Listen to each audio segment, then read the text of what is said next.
Salut à tous et bienvenue dans Dicoado. C'est Nathan Christopher Joseph avec vous. Je suis ravi de vous retrouver pour explorer ensemble le monde fascinant des mots.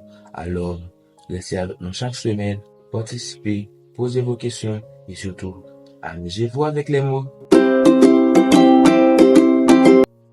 Vous êtes prêts à plonger dans le monde captivant de Dicoado?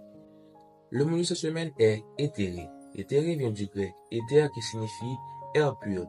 Dans la mythologie grecque, éthéré était considéré comme la substance divine et lumineuse qui remplissait les espaces supérieurs du ciel et au-delà de l'atmosphère terrestre. Éthéré était souvent associé à la pureté et à la légèreté.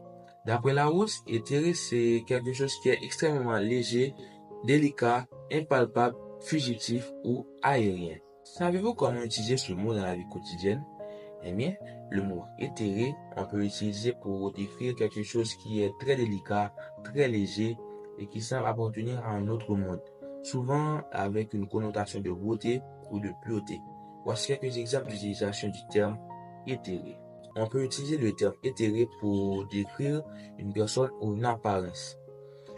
Par exemple, on peut dire elle avait une beauté éthérée, presque surnaturelle.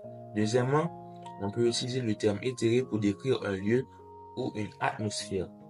Par exemple, la brume matinale donnait au paysage une qualité éthérée.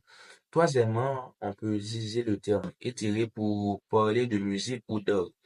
On peut dire la mélodie de la harpe avait une qualité éthérée presque magique. Et finalement, on peut utiliser le terme éthéré pour décrire une sensation ou une émotion. Et on peut dire, par exemple, il ressentait une paix éthérée en se promenant dans la forêt. C'était Nathan Christopher Joseph avec vous. Et c'était un plaisir de partager ces informations avec vous. Et à la semaine prochaine pour un nouveau mot. Ciao!